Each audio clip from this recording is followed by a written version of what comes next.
أعوذ بالله السميع العليم من الشيطان الرجيم. بسم الله الرحمن الرحيم. فنصلي ونسلم على خير ورى محمد بن عبد الله صلوات الله وسلامه عليه وعلى آله وصحبه ومن والاهم بإحسان إلى يوم الدين. إخوتي, chers frères et sœurs à l'islam, nous remercions Allah subhanahu wa ta'ala, nous le glorifions Allah, le omnipotent, le omniscient. Nous demandons à Allah subhanahu wa ta'ala sa protection contre les satans lapidés. Nous débutons notre intervention au nom de Allah, de tout miséricorde d'Allah, de très miséricorde d'Allah. Chers frères et sœurs en islam, donc nous demandons à Allah subhanahu wa ta'ala de nous faciliter la prière, salut, paix sur le prophète Mohammed, ainsi que sa famille et tous ceux qui vont le suivre jusqu'au jour de la résurrection, et ses sahaba, ses disciples, qu'Allah les agrée tous. Et chers frères et sœurs en islam, nous sommes en face de vous aujourd'hui. Nous vous saluons avec une meilleure des salutations qui est assalamu alaikum wa rahmatullahi ta'ala wa barakatuhu. Nous vous interprétons aujourd'hui sur notre chaîne l'interprétation des rêves islam. Donc, si notre chaîne sur YouTube. Donc, chers frères et sœurs en islam, voici 11e personne qu'aujourd'hui, en français, nous allons vous interpréter 11e personne qui ont été citées parmi les prophètes et messagers dans le Coran. Donc, 11e personne est Yusuf alayhi salam, qui est Joseph. Vous connaissez tous l'histoire de Joseph dans la télé, sur les chaînes, sur les réseaux sociaux. Et les ulama, les savants, les oustas, les imams vous ont parlé beaucoup de l'histoire de Yusuf alayhi salam. Donc, Yusuf était l'homme le plus beau du monde.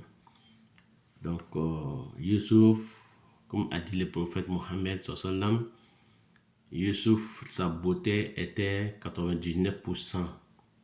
C'est-à-dire que si tout le monde se réunissait, notre beauté, on réunissait la beauté de tout le monde ensemble, en 100%, Yusuf, il prenait 99% de beauté de tout le monde. C'est-à-dire que nous tous, on n'aura qu'un seul beauté, Yusuf aura 99% de beauté.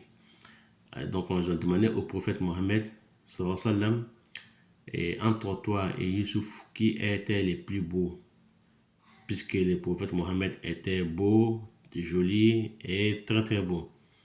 Il a dit, ma beauté et la beauté de Yusuf étaient comme la lune et le soleil. Ils ont demandé, mais comment c'est fait? Il a dit, parce que la lune, on peut regarder la lune, on peut fixer le regard sur la lune pendant longtemps. Ça ne te gêne pas, ça ne te oublie pas. Mais le soleil, quand tu regardes le soleil, un coup, tu enlèves ton visage dessus parce que ça éblouit, ça brûle. Donc, Mohammed sallam, lui, il est comme le soleil, Yusuf était comme la lune. Donc, les beautés, il y avait grande différence entre les deux. Donc, ils étaient tous les deux beaux, mais la différence était que Mohammed, personne n'a pu regarder Mohammed en le fixant. Personne n'a pu le regarder en le fixant. Tu mets ton visage sur lui, tu enlèves ton visage sur lui, tu le regardes, tu enlèves ton visage sur lui parce que tu n'es pas le regarder, tu n'es pas le fixer. C'est pareil pour, comme je disais en djoula en arabe, celui qui rêve de Mohammed sallam, et tu vois son visage dans les rêves. Mais quand tu te réveilles, tu ne verras pas les mêmes visages comme tu as vu dans les rêves. Tu ne sauras pas. Les visages, il disparaît. Donc, dans les rêves, tu vas les voir, les visages, mais quand tu te réveilles, ces visages-là que tu as vu dans les rêves, tu ne verras pas. Tu vas essayer d'imaginer comment, tu ne sauras pas. Mais tu sauras que tu as vu le prophète Mohammed sallam Comme je disais, nous autres, on a déjà vu le prophète Mohammed sallam. Plus de 7 fois, j'ai vu le Mohammed sallam, plus de 7 fois dans les rêves. Mais quand on se réveille, à chaque fois à mon réveil, je ne vois pas le visage que j'ai vu. Je sais que je l'ai vu et j'imagine quel visage il avait, la beauté qu'il avait. Donc, mais je ne retrouve pas avec quelle personne je peux les mesurer pour dire, voilà, il ressemblait à telle personne, à telle personne. Donc, alhamdulillah, c'est une ni'ma, c'est une miséricorde d'Allah de voir le prophète Mohammed sallam dans les rêves. Il y a des gens qui voient Mohammed chaque jour, il y en a qui les voient un mois, chaque mois, il y en a qui les voient chaque un an, il y en a qui les voient à chaque moment, donc dans les rêves. Donc, alhamdulillah, c'est à ta facilité que tu as vu le prophète Mohammed, c'est un grand bonheur. Donc, c'est pareil pour les autres prophètes aussi, Inch'Allah. Donc, nous parlons de Joseph, alayhi salam, qui est Youssouf, qui est 11e personne dans la chronologie des prophètes, des 124 000 prophètes et messagers, 313 messagers et 124 000 prophètes. Et parmi les prophètes, on avait dit, tous les messagers sont des prophètes, mais tous les prophètes ne sont pas des messagers. Donc, Youssouf alayhi salam était un prophète et un messager. Donc, nous allons parler de lui. Quand celui qui voit Youssouf alayhi salam dans les rêves, ça veut dire que la personne va avoir beaucoup de science et beaucoup de compréhension. Allah te donnera beaucoup de facilité, de science, beaucoup de facultés de compréhension. Tu seras quelqu'un de science, quelqu'un de savant. Donc, tu peux être un homme aussi d'intelligent et sage. Ça peut nous parler aussi, chers frères et sœurs en islam, celui qui voit Youssouf alayhi salam dans les rêves, que tu vas perdre quelque chose de très très important. Tu vas perdre quelque chose de très important, que ce soit quelque chose qui te revient très cher. Ça peut être ta femme ou ton enfant, ou ça peut être ta voiture ou tes montures en général, peut être une voiture, une moto, ou bien autre chose que tu prends pour te déplacer. Donc, tu vas avoir la perte de cette chose-là. Donc, la chose-là ça va disparaître. Donc, tu ne retrouveras pas la chose-là, sauf la volonté de Allah subhanahu wa ta'ala. Donc, tu verras que tu vas perdre quelque chose de très important dans ton rêve, quand tu te réveilles, chers frères et sœurs en islam. Qu'Allah fasse qu'il soit bonheur pour moi et pour vous. Donc, on dit encore, quand tu vois Youssouf alayhi salam dans les rêves, ça parle des commerces avec bénéfice. Tu vas faire, la personne, il va faire un commerce, une transaction, et il va avoir beaucoup de bénéfices dans cette transaction, dans son commerce. Et il va avoir beaucoup de bénéfices aussi dans son commerce. Et ça peut nous parler aussi, chers frères et sœurs en islam, ça dépend de la manière que tu la vis. Et ça peut être un commerce aussi où tu vas perdre tes marchandises, tu vas perdre tes objets, tes effectifs. Comme nous avons déjà vu dans les pays africains, comme en Côte d'Ivoire, au Mali, au Sénégal, au Niger, d'autres pays, que les marchés ont été brûlés. Les gens ont perdu toutes les marchandises une fois, ça a été brûlé une fois, deux fois, les marchés ont été brûlés deux fois, les marchés ont été brûlés trois fois, les marchés ont été brûlés quatre fois. On a vu ici, en Europe, ici, les cathédrales, les synagogues, les, les lieux importants ont été brûlés, les châteaux des rois ont été brûlés. Donc, ça peut parler de ça aussi, chers frères et sœurs en islam, mais ça dépend de la manière que tu as vu Youssouf alayhi salam. Donc, nous parlons encore, si celui qui voit Youssouf alayhi salam dans les rêves, ça peut parler de la personne qu'Allah subhanahu wa ta'ala va te donner une science de l'invisible. C'est une science de l'invisible veut dire quoi? La science de l'invisible, de ce que les gens ne voient pas. Toi, tu verras cette science. Allah te donnera une science où les gens ne voient pas.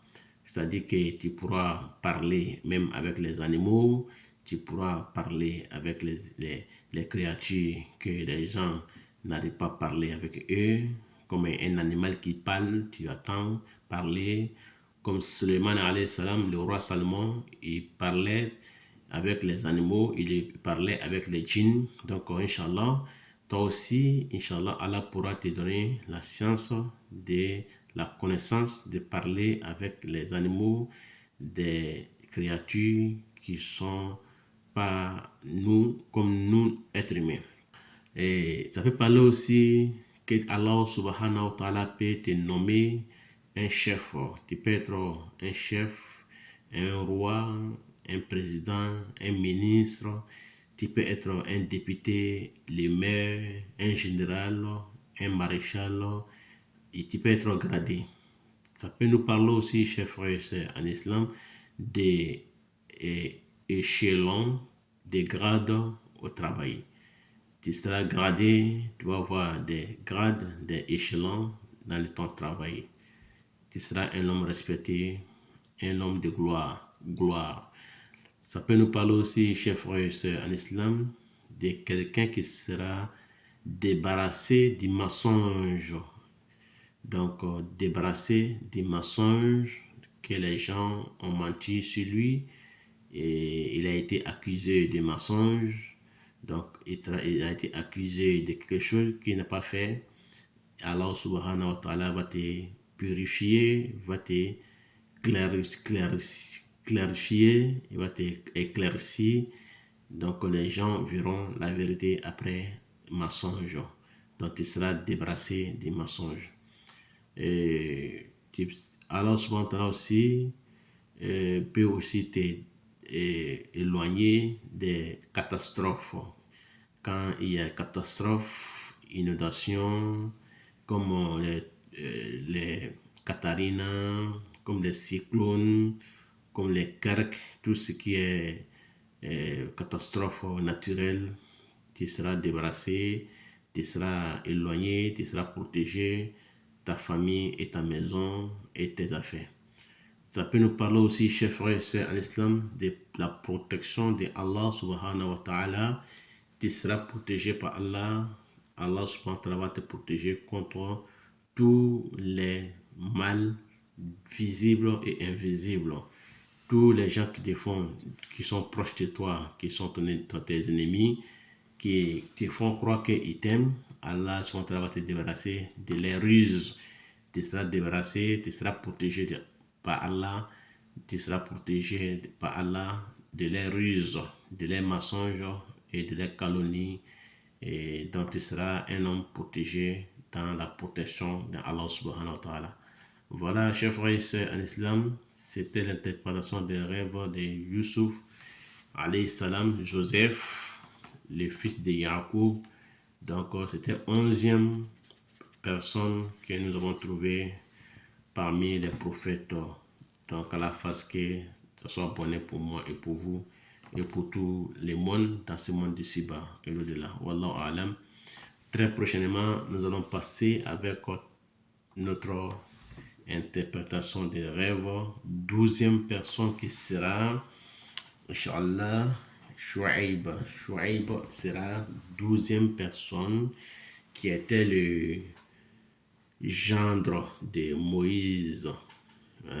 Shu'aib était le gendre de Moïse, qui sera notre 12e personne dans la chronologie du Coran parmi les prophètes et messagers. Shu'aib sera 12e personne qui est le gendre de Moïse, Moussa alayhi salam. Donc, chers frères et sœurs en islam, voilà ce qu'Allah a pu nous faciliter. Wallahu a'lam. Wassalamu alaikum wa rahmatullahi wa barakatuh. Et à très prochain pour Shu'aib.